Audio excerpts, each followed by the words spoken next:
ಕ್ಷೌರಜಂತಮನುಪೇತಮಪೇತಕೃತ್ಯಂ ದ್ವೈಪಾಯನೋ ವಿರಹಕಾತರ ಆಜುಹಾವ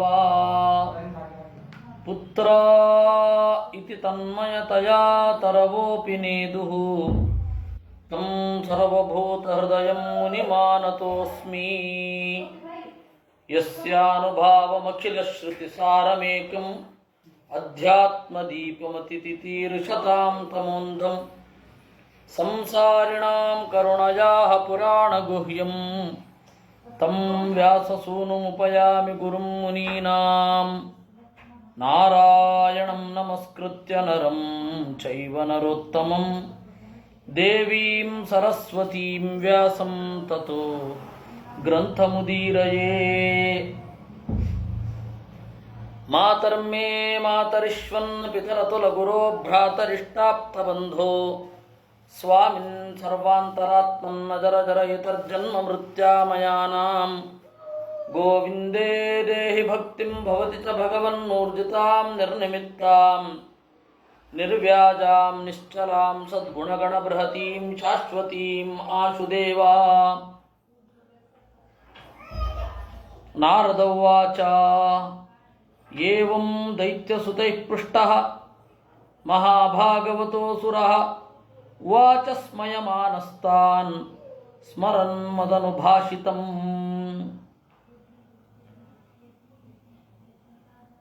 ಪ್ರಹ್ಲಾದನ ಜೊತೆಗಿನ ಅವನಿಗಿಂತ ಒಂದು ಸ್ವಲ್ಪ ದೊಡ್ಡವರಾಗಿದ್ದ, ಅವನಿಗಿಂತ ಕೆಲವು ತಿಂಗಳು ಚಿಕ್ಕವರಾಗಿದ್ದ ಅವನ ಸಹಾಧ್ಯಾಯಿಗಳು ಎಲ್ಲರೂ ಕೂಡ ಪ್ರಶ್ನೆ ಮಾಡಿದರು, ಅಲ್ಲ ನೀನು ನಮ್ಮ ವಯಸ್ಸಿನವ, ನಮ್ಮ ಜೊತೆಗಿರುವವ, ನಮಗ್ಯಾರಿಗೂ ಆಗದ ಪಾಠ ನಿನಗಾಯ್ತಲ್ಲ, ಹೇಗದು ಅಂತ. ಅದಕ್ಕೆ ಪ್ರಹ್ಲಾದ ಸ್ಮಯಮಾನ ನಗುತ್ತಾ ಮೊದಲು ಭಾಷಿತಂ ಸ್ಮರನ್, ನಾರದರು ಹೇಳ್ಕೊಳ್ಳೋದು, ನನ್ನ ಅಂದರೆ ನಾರದರ ಮಾತನ್ನು ನೆನಪಿಸಿಕೊಳ್ಳುತ್ತಾ ಹೇಳಿದ. ಪ್ರಹ್ಲಾದ ಉವಾಚ ಪಿತರಿ ಪ್ರಸ್ಥಿತೆ ಸ್ಮಾಕಂ ತಪಸೇ ಮಂದರಾಚಲಂ ಯುದ್ಧೋದ್ಯೋಗಂ ಪರಂ ಚಕ್ರು ವಿಬುಧಾ ದಾನವಾನ್ ಪ್ರತಿ. ಪಿತರಿ ಪ್ರಸ್ಥಿತೆ, ನಮ್ಮ ತಂದೆ ತಪಸ್ಸಿಗೆ ಅಂತ ಮಂದರ ಪರ್ವತಕ್ಕೆ ಹೋದರು. ಆವಾಗ ದೇವತೆಗಳೆಲ್ಲ ಯುದ್ಧೋದ್ಯೋಗಂ ಪರಂ ಚಕ್ರುಹು, ಬಹಳ ದೊಡ್ಡ ಯುದ್ಧ ಮಾಡಬೇಕು ಅಂತ ಅಂದುಕೊಂಡ್ರು ದಾನವರನ್ನ ಕುರಿತು.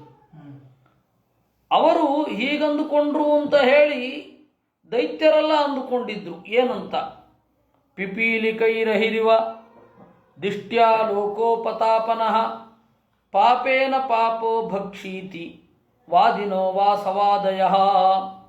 ಪಿಪೀಲಿಕೈ ಅಹಿಹೀವ, ಇರುವೆಗಳು ದೊಡ್ಡ ಹಾವನ್ನು ಕಚ್ಚಿ ಕೊಂದು ತಿನ್ನುವ ಹಾಗೆ ಅವನ ಪಾಪ ಅವನನ್ನೇ ನುಂಗಿದೆ ಅಂತ ಹೇಳ್ತಾ ಇಂದ್ರಾದಿಗಳೆಲ್ಲ ಬಂದರು. ಯಾಕೆಂದರೆ ಇಂದ್ರಾದಿಗಳು ಎಲ್ಲರೂ ಹಾಗೆ ತಪ್ಪು ತಿಳ್ಕೊಳ್ಳಿ ಅಂತ ಭಾವನೆ ಇತ್ತು. ಕಾರಣ ಏನು? ಹಿರಣ್ಯಕಶಿಪು ಸತ್ತಿದ್ದಾನೆ ಅಂತ ಅವ್ರಿಗಂತೂ ಭ್ರಮೆ ಬರಲಿಕ್ಕೆ ಸಾಧ್ಯ ಇಲ್ಲ. ಯಾಕೆಂದರೆ ಅವರೇ ಹೋಗಿ ಬೇಡಿಕೊಂಡದ್ದು ಬ್ರಹ್ಮದೇವರನ್ನ, ನಿಮ್ಮ ಪದವಿಯನ್ನು ಅಪೇಕ್ಷೆ ಪಟ್ಟಿದ್ದಾನೆ, ಅವನಿಗೆ ವರ ಕೊಟ್ಟುಬಿಡಿ, ಅವನನ್ನು ಡೈವರ್ಟ್ ಮಾಡಿ ಅಂತ. ಅವರೇ ಹೇಗೆ ಈ ರೀತಿ ಅವನು ಸತ್ತು ಹೋಗಿದ್ದಾನೆ ಅಂತ ಬರ್ತಾರೆ? ಜನ ಹಾಗಂದುಕೊಳ್ಳಿ ಅಂತಲೇ ಆ ರೀತಿ ಮಾತನಾಡಿದ್ದು. ತೇಷಾಮತಿ ಬಲೋದ್ಯೋಗಂ ನಿಶಾಮ್ಯ ಅಸುರಯೂಥಪಾಃ ವಧ್ಯಮಾನಾಃ ಸುರೈರ್ಭೀತಾಃ ದುದ್ರುವುಃ ಸರ್ವತೋ ದಿಶಂ. ಅವರ ಬಲಿಷ್ಠವಾದ ಸೇನೆ ಬರ್ತಾ ಇರೋದನ್ನು ಕಂಡು ಬೆದರಿ ಎಲ್ಲ ದೈತ್ಯರು ದಾನವರು ಸರ್ವತೋ ದಿಶಂ ದುದ್ರುವುಹು, ದಿಕ್ಕಾಪಾಲಾದರು. ಕಳತ್ರ ಪುತ್ರ ವಿತ್ರಾಪ್ತಾನ್ ಗೃಹಾನ್ ಪಶು ಪರಿಚ್ಛದಾನ್ ನಾವೇಕ್ಷಮಾಣಾಸ್ತ್ವರಿತಾಃ ಸರ್ವೇ ಪ್ರಾಣ ಪರೀಪ್ಸವಃ. ಹೆಂಡತಿ, ಮಕ್ಕಳು, ಹಣ, ಆಪ್ತರಾದ ಬಂಧುಗಳು, ಮನೆಗಳು, ಪಶುಗಳು, ಅವರ ಪದಾರ್ಥಗಳು, ಆಸ್ತಿಗಳು ಎಲ್ಲವನ್ನೂ ಗಮನಿಸದೆ ಕೇವಲ ಜೀವ ಉಳಿಸಿಕೊಳ್ಳಬೇಕು ಅಂತ ಹೇಳಿ ಓಡಿ ಹೋದರು. ವೆಲುಂಪನ್ರಾಜ ಶಿಬಿರಂ.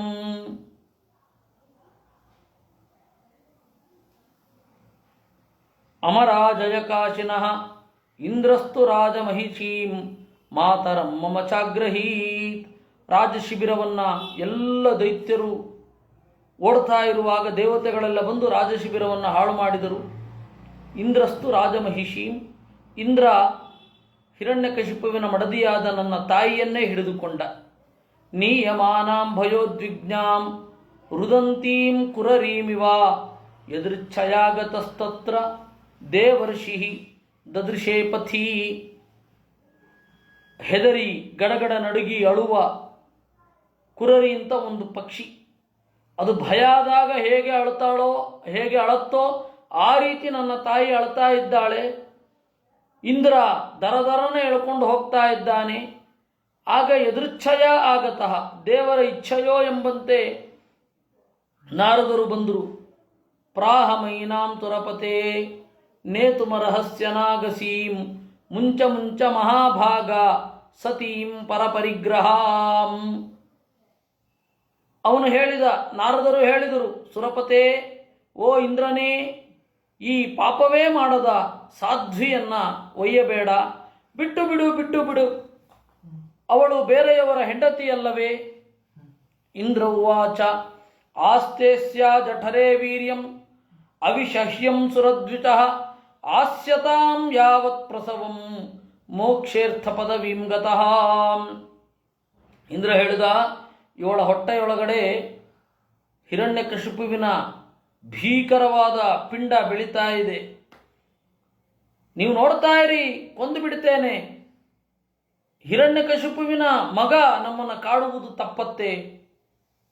ನಾರದ ಉವಾಚ ಸೋಯಂ ನಿಷ್ಕಲ್ಮಷ ಸಾಕ್ಷಾತ್ ಮಹಾಭಾಗವತೋ ಮಹಾನ್ ತ್ವಯಾ ನ ಪ್ರಾಪ್ಯತೆ ಸಂಸ್ಥಾಂ ಅನಂತಾನುಚರೋ ಬಲಿ. ಆಗ ನಾರದರು ಹೇಳಿದರು, ಈ ಗರ್ಭದ ಒಳಗಡೆ ಇರುವ ಮಗು ನಿಷ್ಕಲ್ಮಷ, ಯಾವುದೇ ಪಾಪವೆಂಬ ಕಲ್ಮಶವನ್ನು ಹೊಂದಿಲ್ಲ. ಭಗವದ್ಭಕ್ತ, ಮಹಾನ್ ಗುಣಗಳಿಂದ ತುಂಬಿದವ, ಅನಂತಾನುಚರ, ದೇವರ ಭಕ್ತ, ಆದ್ದರಿಂದ ಬಲಿಷ್ಠ. ತ್ವಯಾನ ಪ್ರಾಪ್ಯತೆ ಸಂಸ್ಥಾಂ, ನಿನ್ನಿಂದ ಅವನು ಸಾಯುವುದಿಲ್ಲ ಅಂದ. ಯಾವಾಗ ನಾರದರು ಹೀಗೆ ಹೇಳಿದರೋ ಇತ್ಯುಕ್ತಸ್ತಾಂ ವಿಹಾಯೇಂದ್ರೋ ದೇವರ್ಷೇರ್ಮಾನಯನ್ವಚಃ ಅನಂತ ಪ್ರಿಯ ಭಕ್ತೈನಾಂ ಪರಿಕ್ರಮ್ಯ ದಿವಂ ಯಯೌ. ಈ ರೀತಿ ಹೇಳಿದಾಗ ದೇವರ್ಷಿಗಳಾದ ನಾರದರ ಮಾತನ್ನು ಗೌರವಿಸಿ ನನ್ನ ತಾಯಿಯನ್ನು ತೊರೆದು ಇಂದ್ರ ಅನಂತ ಪ್ರಿಯ ಭಕ್ತ್ಯ, ಭಗವದ್ಭಕ್ತರ ಮೇಲಿನ ತನ್ನ ಪ್ರೀತಿಯನ್ನು ಜಗತ್ತಿಗೆಲ್ಲ ತೋರಿಸುತ್ತಾ ನನ್ನ ತಾಯಿಗೆ ಸುತ್ತು ಬಂದು ದಿವಂ ಯಯೌ, ಅವನ ಲೋಕಕ್ಕೆ ತೆರಳಿದ. ಇಷ್ಟು ಸುಲಭದಲ್ಲಿ ಒಂದು ಕೆಲಸ ಮುಗಿಯೋದೇ ಇಲ್ಲ. ವಾದ ಮಾಡ್ತಾನೆ, ನಿಜವಾಗಿಯೂ ಕೊಲ್ಲಬೇಕು ಅಂತ ಬಂದಿದ್ರೆ ವಾದ ಮಾಡ್ತಾ ಇದ್ದ. ಅದು ಹೆಂಗೆ ಗೊತ್ತು ನಿಮಗೆ, ಅದು ಹೇಗೆ, ಇದು ಹೇಗೆ, ಯಾವುದು ಮಾಡಲಿಲ್ಲ. ಅಂದರೆ ಗರ್ಭದ ಒಳಗಡೆ ಇದ್ದಾಗಲಿಂದಲೇ ಇವನು ಎಂತಹ ಮಹಾತ್ಮ ಅಂತ ಜನರಿಗೆ ತಿಳಿಸ್ಬೇಕು ಅಂತ. ಇಲ್ಲ ಅಂದರೆ ನಾರದರು ಬಂದು ದೈತ್ಯರ ಹಿಡಿತದಲ್ಲಿರುವ ಖಯಾಧುವನ್ನು ಹೇಗೆ ಎತ್ಕೊಂಡು ಹೋಗೋದು? ಎತ್ಕೊಂಡು ಹೋಗ್ಲಿಕ್ಕೆ ಆಗ್ತಾ ಇರಲಿಲ್ಲ. ಗರ್ಭದ ಒಳಗಡೆಯೇ ಸಂಸ್ಕಾರ ಕೊಡ್ಲಿಕ್ಕೆ ಆಗ್ತಾ ಇರಲಿಲ್ಲ. ಅದಕ್ಕೆ ಇಂದ್ರ ಬಂದು ದೈತ್ಯರನ್ನೆಲ್ಲ ಓಡಿಸಿ ಆ ಪ್ರಹ್ಲಾದನ ತಾಯಿಯನ್ನು ಸ್ವತಂತ್ರಳಾಗಿ ಮಾಡಿದ್ದು, ಒಂದು ರೀತಿ ನಡುಬೀದಿಯಲ್ಲಿ ಬಿಟ್ಟದ್ದು. ಆವಾಗ ನಾರದರು ತೆಗೆದುಕೊಂಡು ಹೋಗಿದ್ದು, ಕರ್ಕೊಂಡು ಹೋಗಿದ್ದು. ಈಗ ಒಂದು ರೂಪ ಬರುತ್ತೆ. ನಾರದರು ಕರ್ಕೊಂಡು ಹೋಗಲಿಕ್ಕೆ ಏನು ಕಾರಣ? ನಾರದರು ಕರ್ಕೊಂಡು ಹೋಗಿದ್ದರಿಂದ ಅವರು ಉಪದೇಶ ಮಾಡಿದ್ರು. ತಥೋ ಮಾತರ ಋಷಿ ಸಮುನ್ನೀಯ ನಿಜಾಶ್ರಮಂ ಆಶ್ವಾಸ್ಯೇಹೋಶ್ಯತಾಂ ವತ್ಸೆ ಯಾವತ್ತೇ ಭರ್ತುರಾಗಮಃ. ಇಂದ್ರ ಹೋದ ಮೇಲೆ ನನ್ನ ತಾಯಿಯನ್ನ ನಾರದರು ಅವರ ಆಶ್ರಮಕ್ಕೆ ಕರ್ಕೊಂಡು ಹೋದರು. ಆ ಆಶ್ವಾಸ್ಯ, ಅವಳನ್ನು ಸಂತೈಸಿ, ಭದ್ರೇ ಇಹ ಉಷ್ಯತಾಂ, ಮಂಗಳಳೇ ಇಲ್ಲಿಯೇ ನೀನು ವಾಸ ಮಾಡು, ವತ್ಸೆ ಮಗಳೇ ಯಾವತ್ತೇ ಭರ್ತುರಾಗಮಃ, ನಿನ್ನ ಗಂಡ ಬರುವ ತನಕ ಇಲ್ಲಿಯೇ ವಾಸ ಮಾಡು. ತಥೇತ್ಯವಾತ್ಸಿ ದೇವರ್ಷೇ ಅಂತಿಸಾಪ್ಯ ಕುತೋ ಭಯ ಯಾವದ್ ದೈತ್ಯಪತಿರ್ಘೋರಾತ್ ತಪಸೋ ನನ್ಯವರ್ತತ. ದೇವರ್ಷೇಹ ಅಂತಿ, ನನ್ನ ತಾಯಿ ದೇವರ್ಷಿಗಳಾದ ನಾರದರ ಹತ್ತಿರದಲ್ಲಿಯೇ ವಾಸ ಮಾಡಿದಳು. ಅಕುತೋ ಭಯ, ಯಾವ ಭಯವೂ ಅವಳಿಗೆ ಆಗಲಿಲ್ಲ. ಯಾವ ದೈತ್ಯಪತಿರ್ಘೋರಾತ್ ತಪಸೋ ನನ್ಯವರ್ತತ. ತಪಸ್ಸಿನಿಂದ ನನ್ನ ಅಪ್ಪ ಬರುವವರೆಗೆ ನನ್ನ ತಾಯಿ ನಾರದರ ಆಶ್ರಮದಲ್ಲಿ ಇದ್ಲು. ಋಷಿಂ ಪರ್ಯಚರತ್ತತ್ರ ಭಕ್ತ್ಯಾ ಪರಮಯಾ ಸತಿ ಅಂತರ್ವತ್ನಿ ಸ್ವಗರ್ಭಸ್ಯ ಕ್ಷೇಮಾಯ ಇಚ್ಛಾಪ್ರಸೂತಯೇ. ಅಲ್ಲಿ ನಾರದರನ್ನ ನನ್ನ ತಾಯಿ ಭಕ್ತಿಯಿಂದ ಸೇವಿಸಿದಳು. ಯಾಕೆ ಅಂತಂದರೆ ಸ್ವಗರ್ಭಸ್ಯ ಕ್ಷೇಮಾಯ, ನನ್ನ ಹೊಟ್ಟೆಯ ಒಳಗಡೆ ಇರುವ ಮಗು ಯಾವುದೇ ಅಡ್ಡಿ ಆತಂಕಗಳಿಲ್ಲದೆ ಹೊರಬರಬೇಕು. ಆಮೇಲೆ ಇಚ್ಛಾಪ್ರಸೂತಯೇ, ನಾನು ಬೇಕಾದಾಗ ಆ ಮಗುವನ್ನು ಹೆರಬೇಕು, ಆ ತರಹದ ವರ. ಅದರಿಂದಾಗಿ ಯಾವಾಗ ಬೇಕೋ ಆವಾಗ ಋಷಿಕಾರುಣಿಕಸ್ತಸ್ಯಾಹ ಪ್ರಾದಾತ್ ಉಭಯಮೀಶ್ವರಃ ಧರ್ಮಸ್ಯ ತತ್ವಂ ಜ್ಞಾನಂಚ ಮಾಮಪ್ಯುದ್ದಿಶ್ಯ ನಿರ್ಮಲಂ. ಋಷಿ ಕಾರುಣಿಕಃ, ಕರುಣಾಶೀಲನಾದ ಋಷಿ. ಉಭಯಂ ಪ್ರಾದಾತ್, ಆ ಎರಡನ್ನೂ ಕೊಟ್ಟ. ಆಮೇಲೆ ನನಗೆ ಏನು ಕೊಟ್ಟದ್ದು? ನನ್ನ ತಾಯಿಗೆ ಕೊಟ್ಟ ಕೊಡುಗೆ ಅದು. ನನ್ನ ದೇಹ ಪೂರ್ಣವಾಗಿ ಚೆನ್ನಾಗಿ ಬರಬೇಕು, ಕ್ಷೇಮಾಯ. ಆಮೇಲೆ ಇಚ್ಛಾಪ್ರಸೂತಯೇ, ಅವಳು ಬಯಸಿದಾಗ ಹಳೆಯಬೇಕು. ಅಲ್ಲಿ ತನಕ ನಾನು ಯಾವ ತೊಂದರೆಯೂ ಮಾಡದೆ ಅವಳು ಹೊಟ್ಟೆ ಒಳಗಡೆ ಇರಬೇಕು. ಇದು ಅವಳಿಗೆ ಕೊಟ್ಟ ವರ. ನನಗೆ ಕೊಟ್ಟ ವರ ಯಾವುದು? ಧರ್ಮಸ್ಯ ತತ್ವಂ ಜ್ಞಾನಂಚ. ಧರ್ಮ ಅಂದರೆ ಏನು, ತತ್ವ ಅಂದರೆ ಏನು, ಅದು ಇವನು ಗೊತ್ತಾಗಲಿ ಅಂತ ನನಗೆ ಹೇಳ್ತಾ ಇದ್ದದ್ದು. ತತ್ತು ಕಾಲಸ್ಯ ದೀರ್ಘತ್ವಾತ್ ಸ್ತ್ರೀತ್ವಾನ್ ಮಾತು ಸ್ಥಿರೋ ದಧೆ ಋಷಿಣಾನುಗೃಹೀತಂ ಮಾಂ ನಾಧುನಾಪ್ಯಜಹಾತ್ ಸ್ಮೃತಿ. ನಮ್ಮ ತಾಯಿಗೆ ಅದು ಮರ್ತೋಗಿದೆ. ಯಾಕೆ ಅಂತಂದರೆ ದೀರ್ಘಕಾಲ ಆಯಿತು. ಆಮೇಲೆ ಅವಳು ಬೇರೆ ಕಾರ್ಯದಲ್ಲಿ ಬ್ಯುಸಿಯಾದಳು. ಹೀಗಾಗಿ ತಿರೋದಧೆ ಮರೆತು ಹೋಯಿತು. ಋಷಿಯ ಅನುಗ್ರಹದಿಂದ ನಾಧುನಾಪಿ ಅಜಹಾತ್ ಸ್ಮೃತಿ, ನನಗೆ ನೆನಪು ಹೋಗಲಿಲ್ಲ. ಭವತಾಮಪಿ ಭೂಯಾನ್ಮೇ ಯದಿ ಶ್ರದ್ಧದತೆ ವಚಃ ವೈಶಾರದೀಧಿ ಶ್ರದ್ಧಾತಃ ಸ್ತ್ರೀಬಾಲಾನಾಂಚ ಮೇ ಯಥಾ. ನಿಮಗೂ ನನ್ನ ಮಾತನ್ನ ಕೇಳುವುದಾದರೆ ಆ ಪ್ರಜ್ಞೆಯನ್ನ ಬರಲಿ ಅಂತ ನಾನು ಹೇಳ್ತೇನೆ. ವೈಶಾರದೀಧಿ ಶ್ರದ್ಧಾತಃ, ಸಹಜವಾದ ನನ್ನ ಪ್ರಜ್ಞೆ ಇದು, ನಿಮಗೂ ಬರಲಿ ಅಂತ ನಾನು ಹೇಳಬಲ್ಲೆ. ಜನ್ಮಾದ್ಯಾಷಡಿಮೇ ಭಾವಾಃ ದೃಷ್ಟಾ ದೇಹಸ್ಯ ನಾತ್ಮನಃ ಫಲಾನಾಮಿವ ವೃಕ್ಷಸ್ಯ ಕಾಲೇನ ಈಶ್ವರಮೂರ್ತಿನಾ ಆತ್ಮಾ ನಿತ್ಯೋ ಶುದ್ಧಃ ಏಕಕ್ಷೇತ್ರಜ್ಞ ಆಶ್ರಯಃ ಅವಿಕ್ರಿಯಸ್ವದೃಗ್ವಶ್ಯಃ ವ್ಯಾಪಕೋ ಸಂಜ್ಞನಾವೃತಃ ಏತೈರ್ದ್ವಾದಶಭಿರ್ವಿದ್ವಾನ್ ಆತ್ಮನೋ ಲಕ್ಷಣೈಃ ಪರೈಃ ಅಹಂ ಮಮೇತ್ಯ ತದ್ಭಾವಂ ದೇಹಾದೌ ಮೋಹಜಂ ತ್ಯಜೇತ್. ಜನ್ಮಾದ್ಯಾಹ ಷಡಿಮೇ ಭಾವಾಹ, ಜನ್ಮ ಮೊದಲಾದ 6 ಭಾವಗಳು. ಜಾಯತೆ, ಅಸ್ತಿ, ವರ್ಧತೆ, ವಿಪರಿಣಮತೆ, ಅಪಕ್ಷೀಯತೆ, ವಿನಶ್ಯತಿ. ಈ 6 ಅವಸ್ಥೆಗಳು. ಅಸ್ತಿ, ಜಾಯತೆ, ಮೊದಲು ಹುಟ್ಟುತ್ತಾನೆ. ಅಸ್ತಿ, ನಾನಿದ್ದೇನೆ, ಈ ದೇಹವೇ ನಾನು ಅಂತನ್ನುವ ಅಸ್ತಿತ್ವವನ್ನು ಪಡಿತಾನೆ. ವರ್ಧತೆ, ಬೆಳಿತಾನೆ. ವಿಪರಿಣಮತೆ, ಬದಲಾಗುತ್ತಾನೆ. ಅಪಕ್ಷೀಯತೆ, ಕುಗ್ಗುತ್ತಾನೆ. ವಿನಶ್ಯತಿ, ಕಣ್ಮರೆಯಾಗ್ತಾನೆ. ನಶ ಅದರ್ಶನ ಅಂತ ಧಾತು. ವಿನಶ್ಯತಿ ಅಂದರೆ ಕಣ್ಮರೆಯಾಗ್ತಾನೆ. ಈ 6 ಭಾವಗಳು ಇದು ದೇಹಕ್ಕೆ. ಜನ್ಮಾದ್ಯಾ ಷಡಿಮೇ ಭಾವಾಃ ದೃಷ್ಟಾ ದೇಹಸ್ಯ ನಾತ್ಮನಃ ಇದು ದೇವರಿಗಲ್ಲ, ಜೀವನಿಗಲ್ಲ. ಫಲಾನಾಮಿವ ವೃಕ್ಷಸ್ಯ ಅಂತ ಹೇಳ್ತಾರೆ. ಅದಕ್ಕೊಂದು ಒಳ್ಳೆಯ ದೃಷ್ಟಾಂತ. ಫಲಾನಾಮಿವ ವೃಕ್ಷಸ್ಯ, ವೃಕ್ಷದ ಫಲ. ಫಲ ಅನ್ನೋದು ವಸಂತ ಮಾಸ ಮೊದಲಾದವುಗಳಿಂದ ಬೇರೆ ಬೇರೆ ಬದಲಾವಣೆಗಳನ್ನು ಹೊಂದುತ್ತೆ. ಚಿಗುರಾಗಿ ಮೂಡುತ್ತೆ, ಹೀಚಾಗಿ ಬೆಳೆಯುತ್ತೆ, ಕಾಯಾಗಿ ಬದಲಾಗುತ್ತೆ, ಹಣ್ಣಾಗಿ ತೋರುತ್ತೆ, ಹಣ್ಣಾಗಿ ಮುದುಡುತ್ತೆ, ಅದು ಉರುಳುತ್ತೆ ಕೆಳಗಡೆ.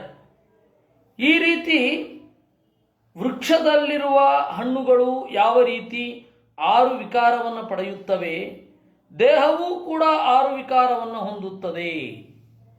ಆದರೆ ಇದು ದೇವರಿಗೆ ಏನೂ ಆಗೋದಿಲ್ಲ, ಜೀವನಿಗೂ ಏನೂ ಆಗಲ್ಲ. ಆದರೆ ಆಗಿದೆ ಅಂತ ಅಂದುಕೊಳ್ತಾನಲ್ಲ. ವೃಕ್ಷದ ವಿಕಾರ ಮರಕ್ಕೆ ಹೇಗಲ್ಲ, ಹಾಗೆ ದೇಹದ ವಿಕಾರ ದೇವರಿಗಲ್ಲ. ಇದರಲ್ಲಿ ಮಾತ್ರ ದೃಷ್ಟಾಂತ ಅಂತಾರೆ, ಬೇರೆ ಅಲ್ಲ. ಆ ದೇವರ ಲಕ್ಷಣ ಮತ್ತೆ ಜೀವಾತ್ಮನ ಲಕ್ಷಣ 12 ಅಂತ ಹೇಳ್ತಾನೆ. ಆತ್ಮ, ದೇವರು ಅಂತರ್ಯಾಮಿ. ಈ ಅಂತರ್ಯಾಮಿಯಾದ ದೇವರ ಪ್ರತಿಬಿಂಬವಾದ್ದರಿಂದ ಜೀವನು ಆತ್ಮ. ದೇವರು ನಿತ್ಯ, ಜೀವನು ನಿತ್ಯ. ದೇವರಿಗೂ ನಾಶ ಇಲ್ಲ, ಜೀವನಿಗೂ ನಾಶ ಇಲ್ಲ. ಆದರೆ ಶುದ್ಧ. ನಾನು ಇದು ಯಾವುದರಿಂದಲೂ ಅಂಟಿಕೊಂಡಿಲ್ಲ ಅಂತ ನೋಡ್ಕೊಳ್ತಾನೆ. ಶುದ್ಧ, ಏಕ, ಸರ್ವೋತ್ತಮ, ಕ್ಷೇತ್ರಜ್ಞ. ಕ್ಷೇತ್ರಜ್ಞ ಹೇಳಿದರೆ ಎಲ್ಲ ಜೀವರ ದೇಹದ ಒಳಗಡೆ ಇದ್ದು ಬಲ್ಲವ. ಆಶ್ರಯ, ಎಲ್ಲಕ್ಕೂ ಆಸರೆ. ಅವಿಕ್ರಿಯ, ವಿಕಾರ ಇಲ್ಲ. ಸ್ವದೃಕ್, ಎಲ್ಲವನ್ನ ಸ್ವರೂಪಭೂತವಾದ ಪ್ರಜ್ಞೆಯಿಂದ ನೇರವಾಗಿ ನೋಡುವವ ದೇವರು. ಹೇತು, ಎಲ್ಲಕ್ಕೂ ಕಾರಣ. ವ್ಯಾಪಕ, ಎಲ್ಲೆಡೆ ಹಬ್ಬಿದವ. ಅಸಂಗೀ, ಯಾವುದಕ್ಕೂ ಅಂಟದವ. ಅನಾವೃತ, ತೆರೆದವ. ಅವನನ್ನೇನು ಮುಚ್ಚಿಕೊಂಡಿಲ್ಲ, ನಾವು ನೋಡ್ಲಿಕ್ಕಾಗ್ತಾ ಇಲ್ಲ ಅಷ್ಟೇ. ಏತೈರ್ ದ್ವಾದಶಭಿಹಿ, ಈ 12 ಲಕ್ಷಣಗಳಿಂದ ದೇವರನ್ನು ಒಬ್ಬ ಗುರುತಿಸಬೇಕು. ಅಂದರೆ ದೇವರು ಅಂತಂದ್ರೆ ಈ 12 ಲಕ್ಷಣಗಳಿಂದ ಕೂಡಿದ್ದಾನೆ. ದೇವರನ್ನ ಹೀಗೆ ಪರಿಚಯಿಸೋದು ಇದು ಪ್ರಹ್ಲಾದರಾಜರು ಮಾತ್ರ. ಅಂದರೆ ಪ್ರಹ್ಲಾದ ಈ 12 ಲಕ್ಷಣಗಳಿಂದ ದೇವರನ್ನು ಗುರುತಿಸಬೇಕು ಅಂತ. ನಾವು ಈಗ ಶಾಸ್ತ್ರಗಳಲ್ಲಿ ದೇವರನ್ನು ಗುರುತಿಸೋದು ಹೇಗೆ? ಈ 12 ಲಕ್ಷಣಗಳಿಂದ. ನಮಗೆ ಬೇರೆ ಎಲ್ಲಿಯೂ ದೇವರನ್ನ ಹೀಗೆ 12 ರೀತಿಯಿಂದ ಗುರುತಿಸಬಹುದು ಅಂತ ತೋರಿಸಿರಲ್ಲ. ಇಲ್ಲಿ ಹೇಳ್ತಾ ಇದ್ದಾರೆ, ಏತೈರ್ ದ್ವಾದಶಭಿಹಿ, ಈ 12 ಪರೈಹಿ ಉತ್ಕೃಷ್ಟವಾದ ಲಕ್ಷಣೈಹಿ, ಲಕ್ಷಣಗಳಿಂದ ಆತ್ಮಾನಂ ವಿದ್ವಾನ್, ದೇವನನ್ನ ತಿಳಿದವ. ಈ ದೇವನ ಪ್ರತಿಬಿಂಬ ನಾನು ಅಂತ ಹೇಳಿ ತಿಳಿದವ. ಅಹಂ ಮಮ ಇತಿ ಅತದ್ಭಾವಂ ದೇಹಾದು, ನಾನು ನನ್ನದು ಅಂತನ್ನುವ ಭಾವನೆಯನ್ನು ದೇಹದಲ್ಲಿ ತೊರೆಯುತ್ತಾನೆ. ದೇಹಾದೌ ಮೋಹಜಂ ತ್ಯಜೇತ್. ಷಡ್ವಿಕಾರ ಶರೀರಸ್ಯ ನ ವಿಷ್ಣೋಸ್ತದ್ಗತಸ್ಯತು. 6 ವಿಕಾರ ಶರೀರಕ್ಕೆ, ಅದರ ಒಳಗಡೆ ಇರುವ ವಿಷ್ಣುವಿಗೆ ಅಲ್ಲ. ತದಧೀನಂ ಶರೀರಂಚ ಜ್ಞಾತ್ವಾ ತನ್ಮಮತಾಂ ತ್ಯಜೇತ್. ಈ ನಮ್ಮ ಶರೀರವು ಅವನ ಅಧೀನವಾಗಿದೆ ಎಂದು ತಿಳಿದು ತನ್ಮಮತಾಂ, ಅದು ನನ್ನದು ಅಂತನ್ನುವ ಭಾವನೆಯನ್ನು ತೊರೆಯತಕ್ಕದ್ದು. ಹೇತುತ್ವಾತ್ ವಿಷ್ಣುಧೀನತ್ವಂ ಶರೀರಸ್ಯ, ದೇವರು ಇದಕ್ಕೆ ಕಾರಣ. ಆದ್ದರಿಂದಾಗಿ ಈ ಶರೀರ ದೇವರ ಅಧೀನ. ಹೀಗೆ ತಿಳಿಯಬೇಕು. ದೇಹಸ್ತು ಸರ್ವಸಂಘಾತಃ ಹೇಮಂ ಯಥಾಗ್ರಾವಸು ಹೇಮಕಾರಃ ಕ್ಷೇತ್ರೇ ಚ ಯೋಗೈಸ್ತದಭಿಜ್ಞ ಆಪ್ನುಯಾತ್ ಕ್ಷೇತ್ರೇಷು ದೇಹೇಶು ತಥಾತ್ಮಯೋಗೈ ಅಧ್ಯಾತ್ಮವಿತ್ ಬ್ರಹ್ಮಗತಿಂ ಲಭೇತ. ಗ್ರಾವಸು ಒಬ್ಬ ಗಣಿಗಳಲ್ಲಿ ಕೆಲಸ ಮಾಡುವವ, ಗಣಿಗಳ ಒಳಗಡೆ ಇರುವ ಕಲ್ಲಿನ ಜೊತೆಗಿರುವ ಹೇಮಂ ಬಂಗಾರವನ್ನು ಬೇರೆ ಕಣ್ಣಿನಿಂದ ಗುರುತಿಸಿ ಆ ಕಲ್ಲಿನಿಂದ ಬೇರೆಯಾಗಿ ಮಾಡಿ ಆ ಅದಿರನ್ನು ಸುಟ್ಟು ಅದರ ಕೊಳಗಳನ್ನು ತೆಗೆದು ಬಂಗಾರವನ್ನು ಚಿಂತಿಸುತ್ತಾನೆ. ಇದು ಬಂಗಾರ. ಹಾಗೆಯೇ ಕ್ಷೇತ್ರೇಶು ಪ್ರತಿಯೊಂದು ದೇಹಗಳಲ್ಲಿ ಯೋಗೈ ಈ ಉಪಾಯಗಳಿಂದ, ಧ್ಯಾನ ಮೊದಲಾದವುಗಳಿಂದ ದೇವರು ಅಂತ ಒಬ್ಬ ಇದ್ದಾನೆ, ಅವನು ಜೀವರಿಗಿಂತ ಭಿನ್ನನಾಗಿದ್ದಾನೆ ಅಂತ ಅವನನ್ನು ಪ್ರತ್ಯೇಕಿಸಿ ಅವನನ್ನು ತಿಳಿದು ಬ್ರಹ್ಮಗತಿಂ ಲಭೇತ, ಪರಮಾತ್ಮನನ್ನು ಹೊಂದಬೇಕು. ಇಲ್ಲಿ ಇನ್ನು ಮುಂದೆ ಅದರ ಬಗ್ಗೆ ಹೇಳ್ತಾರೆ. ನಮ್ಮ ದೇಹ ಇದೆ, ಆ ದೇಹದಲ್ಲಿ ಜೀವ ಇದ್ದಾನೆ, ದೇವರು ಇದ್ದಾನೆ. ಈ ನಮ್ಮ ದೇಹವನ್ನು ನಾವು ನೆನೆದಾಗ ಏನೇನಿದೆ ಈ ದೇಹದಲ್ಲಿ ಅಂತ ಚಿಂತನೆ ಮಾಡ್ತಾ ಒಂದೊಂದನ್ನೇ ಪ್ರತ್ಯೇಕಿಸಿ ಪ್ರತ್ಯೇಕಿಸಿ ಪ್ರತ್ಯೇಕಿಸಿ ಒಂದೊಂದನ್ನೇ ಬಿಡಿಬಿಡಿಯಾಗಿ ಕಂಡು ಹೋಗಬೇಕು. ಅಲ್ಲಿ ಹೀಗಿದೆ. ಯಾವ ರೀತಿ ಹೋಗಬೇಕು ಅನ್ನುವ ಧ್ಯಾನದ ಪ್ರಕೃತಿಯನ್ನು ಈ ಮುಂದಿನ ಶ್ಲೋಕಗಳಲ್ಲಿ ಹೇಳುತ್ತಾರೆ. 22, 23, 24, 25 ಹಾಗೆ ಹೇಳ್ತಾ ಹೋಗ್ತಾರೆ. ಅಷ್ಟೌ ಪ್ರಕೃತಿಯ ಪ್ರೋಕ್ತಾ ತ್ರಯ ಏವ ಹಿ ತದ್ಗುಣಾ ವಿಕಾರ ಷೋಡಶಾಚಾರ್ಯೈ ಪುಮಾನೇಕ ಸಮನ್ವಯಾತ್. ಬ್ರಹ್ಮಾಂಡದ ರೂಪ ಹೇಗಿದೆ ಹಾಗೆ ಪಿಂಡಾಂಡದ ರೂಪವನ್ನು ಚಿಂತಿಸಬೇಕು. ಬ್ರಹ್ಮಾಂಡದ ರೂಪ ಹೇಗಿದೆ? ಅಷ್ಟೌ ಪ್ರಕೃತಯ 8 ಪ್ರಧಾನಭೂತವಾದ ಪ್ರಕೃತಿ, ಮೂಲ ಪ್ರಕೃತಿ, ಮಹತ್ತತ್ವ, ಅಹಂಕಾರ ತತ್ವ, ಪಂಚತನ್ಮಾತ್ರೆಗಳು, ಮಣ್ಣು, ನೀರು, ಗಾಳಿ, ಆಕಾಶ, ಬೆಂಕಿ, ಈ 5 ಈ ಅಷ್ಟ ಪ್ರಕೃತಿಗಳನ್ನು ಚಿಂತನೆ ಮಾಡಬೇಕು. ಆಮೇಲೆ ಮನಸ್ಸಿನಿಂದ ಕೂಡಿಕೊಂಡಿರುವ 11 ಇಂದ್ರಿಯಗಳು ಅಂತಂದಾಗ ಅದನ್ನು ಮಹಾಭೂತಗಳು ಅಂತ, ಒಟ್ಟು ಎಲ್ಲ ಸೇರಿ 16 ವಿಕಾರಗಳಾಗ್ತವೆ.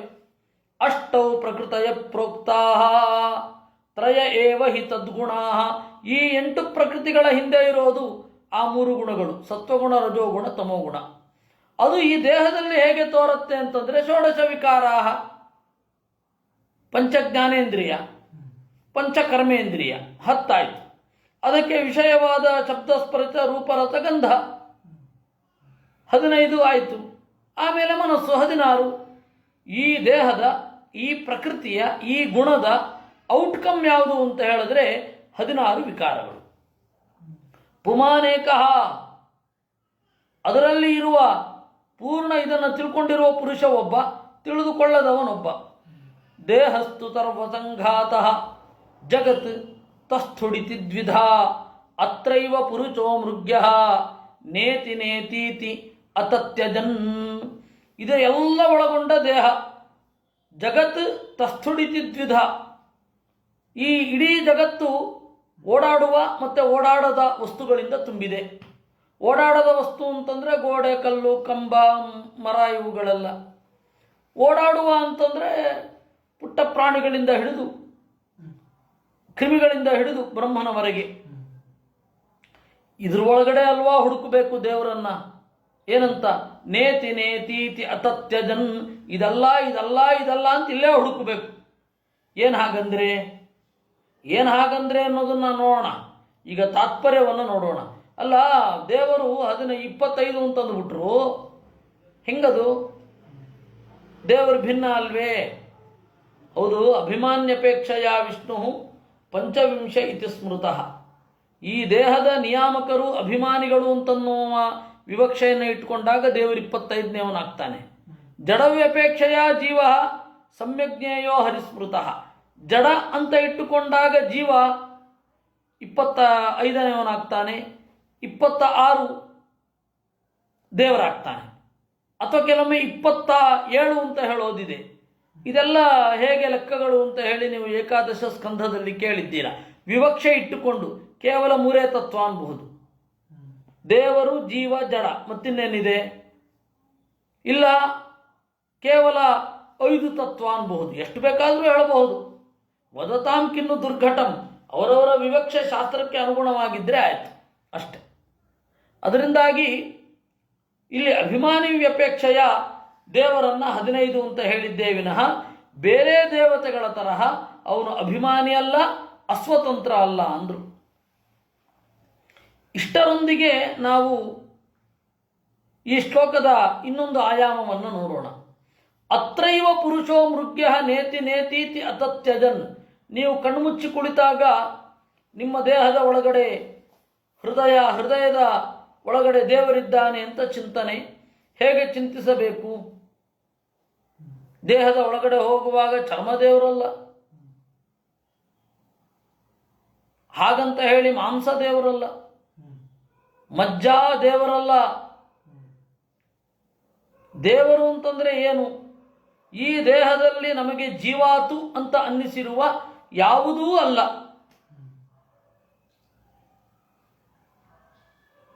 ತ್ವಕ್, ಚರ್ಮ, ಮಾಂಸ, ರುಧಿರ, ಅಸ್ಥಿ, ಮಜ್ಜ, ಸ್ನಾಯು ಯಾವುದೂ ದೇವರಲ್ಲ. ಇದು ಮೊದಲ ಕ್ಲಾರಿಟಿ ಇರಬೇಕು. ಇದೆಲ್ಲಕ್ಕಿಂತ ಮೀರಿ, ಯಾಕೆಂದ್ರೆ ಸತ್ತ ಮೇಲೆ ಇದೆಲ್ಲ ಇರುತ್ತೆ, ಆದರೆ ಉಸಿರಾಟ ಇರಲ್ಲ. ಹಾಗಾದರೆ ಅವನೊಬ್ಬ ಮುಖ್ಯ ಪ್ರಾಣ, ಅವನೇ ದೇವರ? ಅಲ್ಲ. ಮುಖ್ಯ ಪ್ರಾಣ ಇದ್ರೂ ಕೆಲವೊಮ್ಮೆ ಪ್ರಜ್ಞೆ ಇರಬೇಕು ಅಂತಿಲ್ಲ, ಕೋಮಾದಲ್ಲಿ. ಅದರಿಂದಾಗಿ ಇದೆಲ್ಲಕ್ಕಿಂತ ಭಿನ್ನನಾಗಿದ್ದುಕೊಂಡು ಯಾರೋ ಒಬ್ಬ ಇದ್ದಾನೆ, ಅವನನ್ನ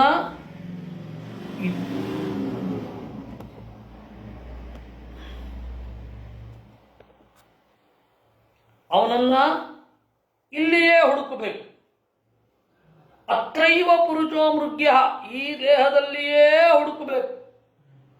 ಇದಲ್ಲ ಇದಲ್ಲ ಇದಲ್ಲ ಅಂತ. ನೇತಿ ನೇತೀತಿ ಅತತ್ ತ್ಯಜನ್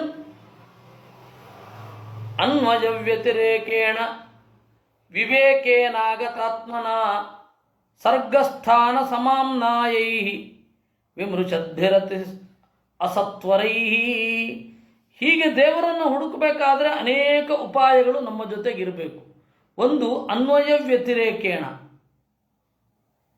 ಯಾವುದು ಅನ್ವಯ ಆಗತ್ತೆ ಪ್ರತ್ಯಕ್ಷ ಹಾಗೂ ಅನುಮಾನಕ್ಕೆ, ಪ್ರತ್ಯಕ್ಷ ಹಾಗೂ ವೇದಕ್ಕೆ ಅನುಕೂಲವಾದ ತರ್ಕ. ಅದು 2 ರೀತಿ, ಅನ್ವಯ ಮತ್ತು ವ್ಯತಿರೇಕ. ಇದಿದೆ ಆದ್ದರಿಂದಾಗಿ ಇದಿಲ್ಲ ಅನ್ನುವ ತರ್ಕದ ಒಂದು ಮುಖ. ಆದರೆ ಇದಿಲ್ಲ ಆದ್ದರಿಂದಾಗಿ ಇನ್ನೊಂದಿಲ್ಲ ಅಂತನ್ನುವ ಪ್ರಜ್ಞೆ. ಇದು ಅನ್ವಯ ಮತ್ತು ವ್ಯತಿರೇಕ, ತರ್ಕದ 2 ಅಲುಗುಗಳು. ಈ ರೀತಿ ವಿಚಾರ ಮಾಡಬೇಕು, ಅನ್ವಯ ವ್ಯತಿರೇಕೇಣ. ಇನ್ನು ವಿವೇಕೇನ, ಪ್ರತಿಯೊಂದು ಪದಾರ್ಥದ ನಿಷ್ಕೃಷ್ಟವಾದ ಲಕ್ಷಣ, ಪ್ರತಿಯೊಂದು ಮಾತಿನ ಹಿಂದಿನ ನಿಷ್ಕೃಷ್ಟವಾದ ಚಿಂತನೆ, ಇದು ವಿವೇಕೇನ. ಇನ್ನು ಆಗತಾತ್ಮನ, ಮನಪೂರ್ವಕವಾದ ಪ್ರಜ್ಞೆ, ಮನಪೂರ್ವಕವಾಗಿ ಒಂದನ್ನು ಕಿವಿಗೊಟ್ಟು ಚಿಂತನೆ ಮಾಡುವುದು, ಮನಸ್ಸು ಕೊಟ್ಟು ಚಿಂತನೆ ಮಾಡುವುದು, ಇದು ಆಗತಾತ್ಮನ.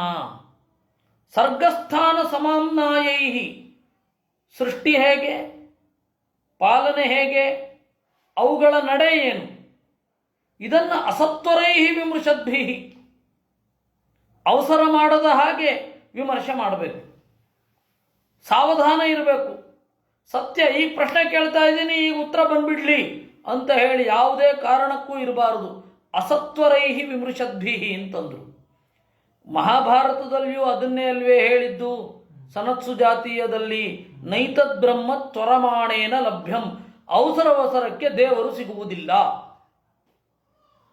ಯಾಕೆಂದ್ರೆ ಒಂದು ಪ್ರಶ್ನೆ, ಅದಕ್ಕೊಂದು ಉತ್ತರ ಅಂತ ಹೇಳಿದರೆ ಎಷ್ಟೋ ವರ್ಷಗಳ ಪರಿಪಾಕ, ಎಷ್ಟೋ ವರ್ಷಗಳ ಶ್ರಮ, ಎಷ್ಟೋ ವರ್ಷಗಳ ಒಂದು ಸಿದ್ಧಿ ಅಲ್ಲಿ ಇರುತ್ತೆ. ಇಮಿಡಿಯೇಟ್ಲಿ ಸಿಕ್ಬಿಡ್ಬೇಕು ಅನ್ನೋದಕ್ಕೆ ಅದೇನು ಕಂಪ್ಯೂಟರ್ ಅಲ್ಲ, ಗೂಗಲ್ಲು ಅಲ್ಲ. ಪಟ್ನ ಹೊಡೆದ ಕೂಡಲೇ ಒಂದು ಆಪ್ಷನ್ ಬಂದ್ಬಿಡುತ್ತೆ. ಸತ್ಯಗಿತ್ಯ ಎಲ್ಲ ಇಲ್ವೇ ಇಲ್ಲ, ಬರೋದೇ ಸೀದಾ ಏನು ಬೇಕಾದರೂ ಬರಬಹುದು. ಅದು ಮನಸ್ಸಿನ ಆಳಕ್ಕೆ ಇಳಿಬೇಕು. ಆ ಪ್ರಶ್ನೆ ನಮ್ಮನ್ನು ಕಾಡಬೇಕು. ಆ ಪ್ರಶ್ನೆ ಕಾಡ್ತಾ ಇರಬೇಕಾದ್ರೆ ನಮಗೆ ಇನ್ಯಾವತ್ತೋ ಉತ್ತರ ಸಿಗತ್ತೆ. ಆ ತಾಳ್ಮೆ ಇರಬೇಕು. ಅದಕ್ಕೆ ಅಸತ್ವರೈಹಿ ಎಂದರು. ಯಾಕೆಂದರೆ ಪ್ರಹ್ಲಾದ ಇಷ್ಟು ಅರಿವನ್ನು ಪಡೆದದ್ದು ಎಷ್ಟು ಸಾವಿರ ವರ್ಷಗಳು. ನಮಗೆ ಈಗ ಉತ್ತರ ಬಂದಿದೆ, ಈಗ ಪ್ರಶ್ನೆ ಬಂದಿದೆ, ಈಗ ಉತ್ತರ ಸಿಕ್ಬಿಡ್ಬೇಕು ಅಂತ ಇರಬಾರ್ದು. ಆಮೇಲೆ ಎಲ್ಲಕ್ಕಿಂತ ಮಿಗಿಲಾಗಿ ಇಂಥವ್ರು ಉತ್ತರ ಕೊಡ್ತಾರೆ ಅಂತ ಹೇಳಿ ಪೂರ್ವಗ್ರಹ ಇಟ್ಕೊಳ್ಳೇಬೇಡಿ. ಅದು ಯಾರು ಬೇಕಾದ್ರೆ ಆಗಿರ್ಬೋದು. ಇವ್ರು ಉತ್ತರ ಕೊಟ್ಬಿಡ್ತಾರೆ ಅಂತ ನಾವೇ ಕನ್ಫರ್ಮ್ ಮಾಡ್ಕೊಂಡ್ಬಿಟ್ರೆ ಬೇರೆಯವ್ರು ಉತ್ತರ ಕೊಟ್ಟರು ಗೊತ್ತಾಗಲ್ಲ. ಇವ್ರಿಗೆ ಉತ್ತರ ಕೊಡ್ಲಿಕ್ಕೆ ಗೊತ್ತಾಗದೆ ಹೋದ್ರೆ ಏನು ಮಾಡೋದು? ಹಾಗಾಗತ್ತೆ. ಒಬ್ರು ಕನಸು ಯಾಕೆ ಭ್ರಮೆ ಅಲ್ಲ ಅಂತ ಒಂದು ಪ್ರಶ್ನೆ ಹಾಕಿಕೊಂಡ್ರು. ಅಲ್ಲಿ ಇಬ್ಬರು ಮಹಾ ದಿಗ್ಗಜರನ್ನ ಕೇಳಿದ್ರು. ಒಬ್ರು ಹೇಳಿದ್ರು, ವೇದ ಒಪ್ತಿರೋ ಇಲ್ವೋ? ವಸ್ತುತಃ ಅವ್ರು ಯಾರೂ ಅಲ್ಲ, ನಮ್ಮ ಗುರುಗಳೇ ಉತ್ತರ ಹೇಳಿದ್ದು. ಯಾಕೆಂದ್ರೆ ಅವರಿಗೆ ಉತ್ತರ ಕೊಡಬೇಕು ಅಂತನ್ನುವ ಹುಕ್ಕಿ ಉತ್ಸಾಹ ಹೊರಟು ಹೋಗಿತ್ತು. ಅವಾಗ ಬಂದು ಪ್ರಶ್ನೆ ಕೇಳಿದ್ರು, ವೇದ ನಂಬ್ತಿರೋ ಇಲ್ವೋ? ನಂಬ್ತೀನಿ. ವೇದ ಕನಸನ್ನ ಪ್ರಮಾಣ ಅಂತ ಹೇಳಿದೆ, ಅಷ್ಟೇ.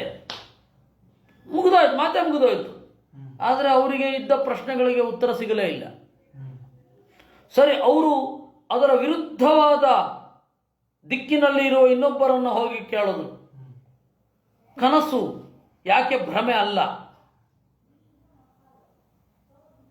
ಅದು ಬನ್ನಿ, ನಾನು ಸಂಧ್ಯಾಧಿಕರಣ ಪಾಠ ಮಾಡ್ತೇನೆ, ಅಲ್ಲಿ ಜಯತೀರ್ಥರು ವಿಸ್ತಾರವಾಗಿ ಹೇಳಿದ್ದಾರೆ, ಅದನ್ನು ನೀವು ಕೇಳಿ. ಇಲ್ಲ, ನನಗೆ ಈಗ ಬೇಕು ಅಂದರು ಅವರು. ದೊಡ್ಡ ಡಾಕ್ಟ್ರು, ಈಗ ಬೇಕು, ನನಗೆ ಅಷ್ಟು ಟೈಮ್ ಇಲ್ಲ, ನನಗೆ ಇವಾಗ ಹೇಳಿ, ನನಗೆ ಅದನ್ನು ಇನ್ಯಾವಾಗಾದರೂ ಹೇಳ್ತೇನೆ ಅಂತಂದ್ರು. ಹೋದ್ರು. ಆ ಪ್ರಶ್ನೆಯನ್ನು 10 ಜನರ ಹತ್ರ ಕೇಳ್ಕೊಂಡು ಬರ್ತಾ ಇದ್ದಾರೆ, ಅವ್ರಿಗೆ ಉತ್ತರ ಸಿಗಲಿಲ್ಲ. ನಾವು ಇಂಥವರಿಂದ ಉತ್ತರ ಸಿಕ್ಕೇ ಸಿಗತ್ತೆ ಅಂತ ಹೇಳಿ ಯಾವತ್ತೂ ಪೂರ್ವಗ್ರಹ ಇಟ್ಕೊಳ್ಬಾರದು. ಹೇಳಿದ್ರು ಗೊತ್ತಾಗಲ್ಲ. ಬೇರೆಯವರು ಹೇಳ್ತಾರೆ, ಅವ್ರು ಹೇಳಬೇಕು ಅಂತಿಲ್ಲ. ದೇವರ ಸಂಕಲ್ಪ ಇವರಿಂದ ಉತ್ತರ ಕೊಡಿಸಬಾರದು, ಇನ್ನೊಬ್ಬರಿಂದ ಉತ್ತರ ಕೊಡಿಸ್ಬೇಕು ಅಂತಂದ್ರೆ ಏನು ಇಟ್ಕೊಳ್ತೀರಾ?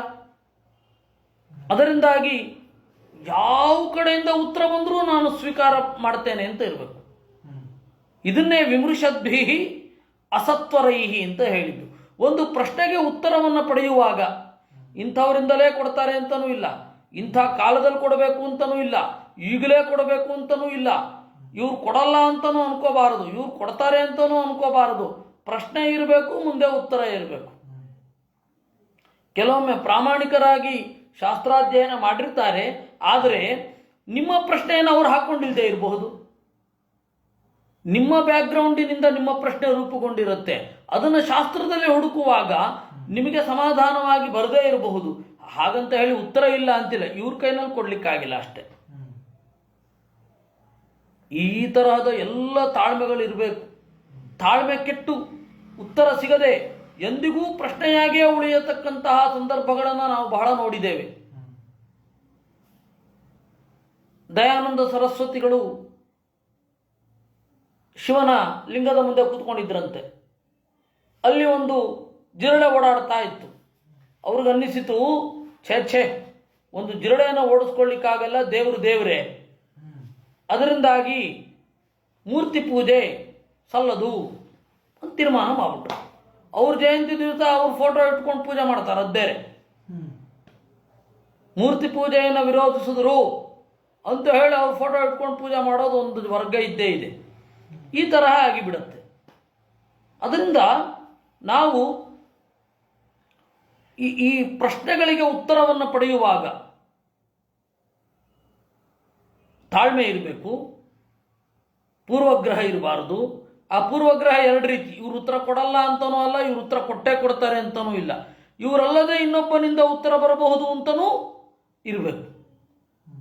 ಇಷ್ಟು ಮನಸ್ಸನ್ನು ಜಾಗರೂಕ ಮಾಡಿಕೊಂಡಿದ್ರೆ ಬರುತ್ತೆ. ಇಷ್ಟೆಲ್ಲ ಅವನು ಹೇಳೋದು ಸರ್ಗಸ್ಥಾನ ಸಮಾಮ್ನಾಯೈ. ಸೃಷ್ಟಿ ಏನು, ಪಾಲನೆ ಏನು, ಈ ಪಾಲನೆಯ ಮತ್ತು ಸೃಷ್ಟಿಯ ವಿಸ್ತಾರವಾದ ಚಿಂತನೆಗಳೇನು, ಮತ್ತೆ ವಿಮರ್ಶೆ ಮಾಡಬೇಕು. ಅಸತ್ವರೈಹಿ, ಹರಿಬರಿ ಇರಬಾರ್ದು. ಈ ತರಹ ಇದ್ದರೆ ತಿಳ್ಕೊಳ್ತೇವೆ, ಇಲ್ಲ ಅಂದರೆ ಇಲ್ಲ. ಯಾಕೆ ವಿಮರ್ಶೆ ಮಾಡಬೇಕು, ಇಷ್ಟು ಯಾಕೆ ಅವಸರ ಯಾಕೆ ಇರಬಾರ್ದು ಅಂದರೆ, ಜೀವನ ಮತ್ತು ಮನಸ್ಸಿನ ಸ್ವರೂಪ ಏನು, ಜೀವನ ಮತ್ತು ದೇಹದ ಸಂಬಂಧ ಏನು ಅನ್ನೋದನ್ನು ಪ್ರಹ್ಲಾದ ಹೇಳ್ತಾ ಇದ್ದಾನೆ.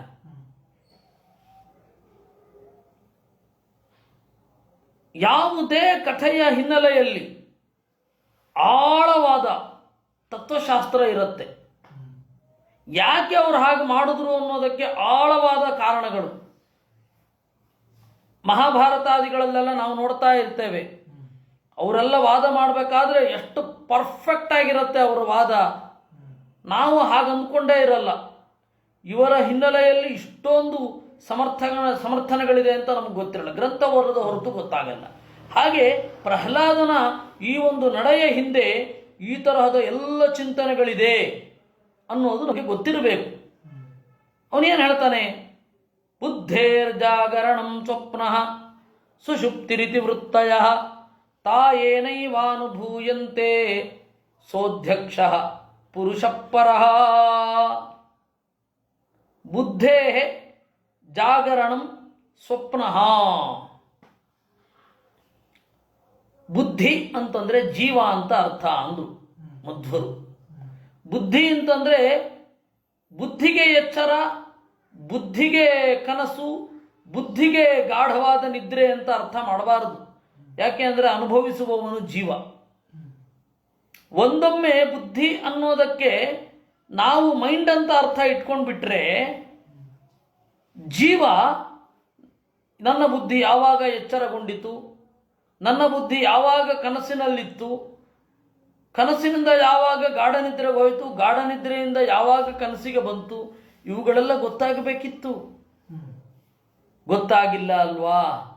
ಅದರಿಂದಾಗಿ ಬುದ್ಧಿ ಶಬ್ದಕ್ಕೆ ಜೀವ ಅಂತ ಅರ್ಥ ಹೇಳಬೇಕು. ಇನ್ನು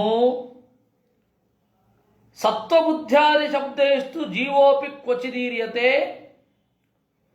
ಜಾಗ್ರದಾದ್ಯಾಹ ಕರ್ಮಚೈವ ಸುಖ ದುಃಖೇತ ತಸ್ಯ ಹಿ. ಬುದ್ಧಿ ಅಂತಂದ್ರೆ ಜೀವ ಅನ್ಲಿಕ್ಕೆ ಕೋಶದ ಉದಾಹರಣೆಯನ್ನು ಕೊಡ್ತಾರೆ. ಸತ್ವ ಅಂತ ಕರೀತಾರೆ ಜೀವನನ್ನ, ಅಲ್ಲಿ ಗುಣ ಅಲ್ಲ, ಜೀವ ಅಂತ ಅರ್ಥ. ಇನ್ನು ಬುದ್ಧಿ ಅಂತ ಕರೀತಾರೆ, ಅಲ್ಲಿ ಜೀವ, ಬುದ್ಧಿ ಅಂತಂದ್ರೆ ಮೈಂಡ್ ಅಂತ ಅರ್ಥ ಅಲ್ಲ. ಅದರಂತೆ ಇಲ್ಲಿ ಬುದ್ಧಿ ಅಂತಂದ್ರೆ ಜೀವ ಅಂತ ಅರ್ಥ. ನೋಡಿ, 2ನೇ ಸ್ಕಂಧದಲ್ಲಿಯೂ ಕೂಡ ಧೀಹಿ ಅಂತ ಒಂದು ಶಬ್ದವನ್ನು ಹೇಳಿ ಅದರಿಂದ ಜೀವ ಅಂತ ಹೇಳಿದ್ರು. ವಸ್ತುತಃ ಆ ಶಬ್ದ, ಆ ಶ್ಲೋಕಕ್ಕೆ ಧೀಹಿ ಅಂದ್ರೆ ಬುದ್ಧಿ ಅಂತ ಅರ್ಥ ಇಟ್ಕೊಂಡ್ರೆ ಅನ್ವಯವೇ ಆಗಲ್ಲ. ಜೀವ ಅಂತ ಇಟ್ಕೊಂಡ್ರೆ ಮಾತ್ರ ಅನ್ವಯ ಆಗೋದು. ಯಾರಿಗೂ ಆ ಶ್ಲೋಕವನ್ನು ಸರಿಯಾಗಿ ಅರ್ಥೈಸಲಿಕ್ಕೆ ಆಗಿಲ್ಲ. ಹಾಗೆ ಇದು ಬುದ್ಧಿ ಅನ್ನೋದಕ್ಕೆ ಜೀವ ಅಂತ ಅರ್ಥ. ಬುದ್ಧೇ ಜಾಗರಣಂ ಸ್ವಪ್ನಃ ಸುಷುಪ್ತಿ ರೀತಿ ವೃತ್ತಯ. ಜೀವನ 3 ವೃತ್ತಿಗಳು. ಅಂದ್ರೆ ಒಬ್ಬ ಜೀವ ದೇಹವನ್ನು ಪಡೆದಿದ್ದಾನೆ ಅಂತಂದ್ರೆ 3 ಅವಸ್ಥೆಗಳು ಅವನಿಗಿರ್ತವೆ: ಎಚ್ಚರ, ಕನಸು, ನಿದ್ರೆ. ತಾಯೇನೈವಾನುಭೂಯಂತೆ ಸೋಧ್ಯಕ್ಷ ಪುರುಷಪರಃ.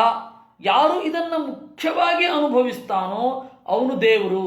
ಹೇ, ಜೀವನಿಗೆ ಬರುವ ಜಾಗ್ರತಾದ್ಯವಸ್ಥೆಗಳನ್ನು ಅನುಭವಿಸುವ ದೇವರು ಹೇಗಾಗ್ತಾನೆ?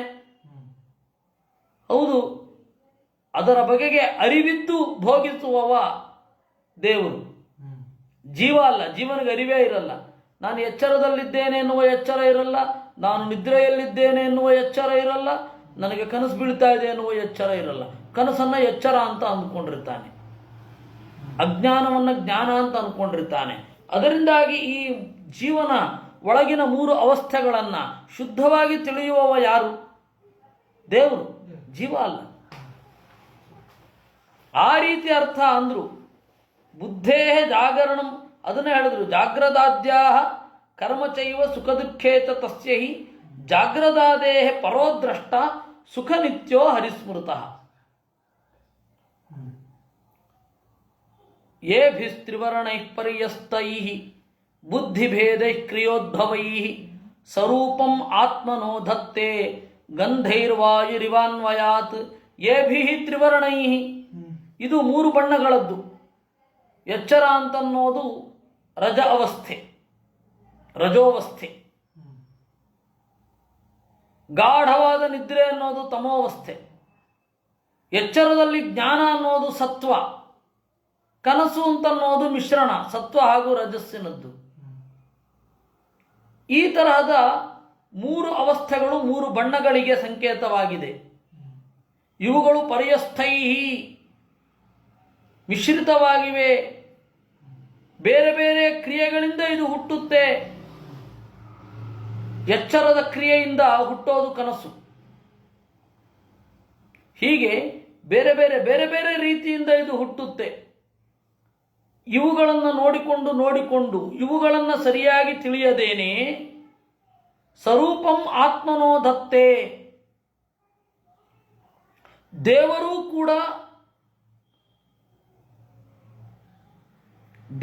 ಕೂಡ ನನ್ನ ತರಹನೇ ಅಂತ ಅಂದುಕೊಂಡು ಬಿಡ್ತಾನೆ. ಗಂಧೈಹಿ ವಾಯುರಿವ ಅನ್ವಯಾತ್. ಗಂಧದ ಸಂಬಂಧ ಇರೋದ್ರಿಂದ ಗಾಳಿಯನ್ನ ಪರಿಮಳದ ಗಾಳಿ, ದುರ್ವಾಸನೆ ಅಂತ ಹೇಳುವ ಹಾಗೆ. ಗಾಳಿಯಲ್ಲಿ ಪರಿಮಳ ಇರಲ್ಲ, ಗಾಳಿಯಲ್ಲಿ ದುರ್ಗಂಧ ಇರಲ್ಲ. ಈ ರೀತಿ ಜೀವರು ದೇವರನ್ನ ಅನ್ವಯಿಸಿ ಆ ಸಂಬಂಧದಿಂದ ತಿಳ್ಕೊಂಡ್ಬಿಡ್ತಾರೆ. ಅದು ಸಮಸ್ಯೆ. ಸಜೀವೇನ ಸಹಸ್ಥಾನಾತ್ ತತ್ಸ್ವರೂಪ ಪ್ರದೃಶ್ಯತೆ ಎಂದ್ರು ಆಚಾರ್ಯ. ಜೀವನ ಜೊತೆಗೇ ಇರುವುದರಿಂದ ಜೀವನಂತೆ ಅಂತ ಅಂದುಕೊಳ್ತಾರೆ. ಅಜ್ಞದೃಷ್ಟ್ಯ ನಗ್ನದೃಷ್ಟ್ಯ ಯಥಾ ಗಂಧಯುತೋ ನಿಲಃ ಅದೃಷ್ಟೇ ಜೀವಪರಯೋ ಭೇದಸ್ಯ ಆಪ್ನೋತಿ ಸಂಸ್ಕೃತಿ. ವಸ್ತುತಃ ಅಜ್ಞಾನಿಯಾದವ ಗಾಳಿಗೆ ಈ ಗುಣ ಇದೆ ಅಂತ ಅಂದುಕೋತಾನೆ. ಜ್ಞಾನಿಯಾದವ ವಸ್ತು ಗಾಳಿಯಲ್ಲಿ ಆ ವಸ್ತುವಿನ ಸಂಸ್ಕಾರ ಇದೆ, ಆದ್ದರಿಂದ ಗಾಳಿ ವಾಹಕ ಅಷ್ಟೇ, ಗಾಳಿಗೆ ಲೇಪ ಇಲ್ಲ ಅಂತ ಅಂದುಕೋತಾನೆ. ಇಷ್ಟು ವ್ಯತ್ಯಾಸ. ಅದೃಷ್ಟೇ ಜೀವಪರಯೋ ಭೇದಸ್ಯಾಪ್ನೋತಿ ಸಂಸ್ಕೃತಿ. ಈ ರೀತಿಯಾಗಿರುವ ದೇವರು ಪೂರ್ತಿಯಾಗಿ ತಿಳಿಯದೇ ಇರೋದರಿಂದ ಸಂಸ್ಕೃತಿ ಮಾಪ್ನೋತಿ, ಸಂಸಾರವನ್ನು ಹೊಂದುತ್ತಾನೆ. ಅಭೇದ ನಿಶ್ಚಯಾದ್ಯಾತಿ ತಮೋ ನಾಸ್ತ್ಯತ್ರ ಸಂಚಯ ಇತಿ ಚ. ಅಭೇದ ಅಂತ ಅಂದುಕೊಂಡ್ರೆ ಕೆಳಗಡೆ ಬೀಳೋದೆ, ಇದರಲ್ಲಿ ಯಾವುದೇ ವಿವಾದ ಇಲ್ಲ. ಹೀಗಾಗಿ ಈ ತರಹದ ದೇವರನ್ನು ಹುಡುಕ್ತಾ ಹುಡುಕ್ತಾ ಹುಡುಕ್ತಾ ಹೋಗ್ತಾನೇ ಇರಬೇಕು. ಅದೊಂದೇ ದಾರಿ. ಸಂಶಯದಲ್ಲಿ ಹೇಗೆ ಮುಂದುವರಿಯೋದು ಅಂದರೆ ಶಾಸ್ತ್ರಾದಿಗಳನ್ನು ನೋಡೋದು, ಪರಿಹಾರ ಮಾಡ್ಕೊಳ್ಳೋದು, ಮುಂದೋಗೋದು. ಶಾಸ್ತ್ರವನ್ನು ನೋಡೋದು, ಪರಿಹಾರ. ನಾವು ಪ್ರಯತ್ನ ಪಡ್ತಾ ಇರಬೇಕು. ಶಾಸ್ತ್ರ ಅಂತೂ ಶುದ್ಧವಾದ ದಾರಿ. ಅದಕ್ಕೆ ಪಾಂಡಿತ್ಯಂ ನಿರ್ವಿದ್ಯ ಬಾಲ್ಯೇನ ತಿಷ್ಠಾಸೇತಂದ್ರು.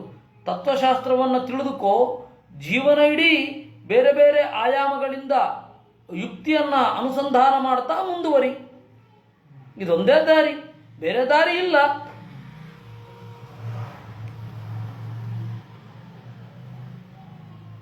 ಬುದ್ಧಿಭೇದೈ ಕ್ರಿಯೋದ್ಭವೈ.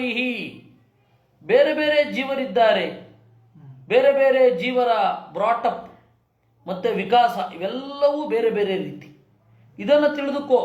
ದುಃಖರೂಪೋಪಿ ಸಂಸಾರ ಅಬುದ್ಧಿಪೂರ್ವಮವಾಪ್ಯತೆ ಯಥಾ ಸ್ವಪ್ನೆ ಶಿರಶ್ಛೇದಂ ಸ್ವಯಂ ಕೃತ್ವಾತ್ಮನೋ ವಚಃ.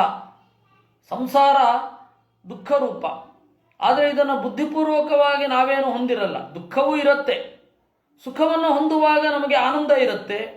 ಆದರೆ ದುಃಖವನ್ನು ಹೊಂದುವಾಗ ನಾವು ದುಃಖವನ್ನು ಬೇಕು ಅಂತೇನು ಬಯಸಿರಲ್ಲ. ನಮಗೆ ಅದರಿಂದಾಗಿ ಏನನ್ಸುತ್ತೆ, ನಾನು ಬಯಸಿ ಸುಖವನ್ನು ಹೊಂದಿದ್ದೇನೆ, ಬಯಸದೇ ದುಃಖವನ್ನು ಹೊಂದಿದ್ದೇನೆ ಅಂತ ಅನಿಸಲ್ಲ. ನಾನು ಈ ದುಃಖದಿಂದ ಪಾರಾಗಬಲ್ಲೆ ಅಂತ ಅನ್ನಿಸ್ಬಿಡುತ್ತೆ. ಅಲ್ಲಿ ಸ್ವಾತಂತ್ರ್ಯದ ಭ್ರಮೆ ಬರೋದು. ಈ ತಥೋ ದುಃಖಮವಾಪ್ಯೇತು ತಥಾ ಜಾಗರಿತೆ ಪಿತು ಜಾನನ್ನಪ್ಯಾತ್ಮನೋ ದುಃಖಂ ಅವಶಸ್ತು ಪ್ರವರ್ತತೆ. ಹೀಗೆ ಇದರಲ್ಲಿ ಇರುವಂತಹ ಅವಶತ್ವ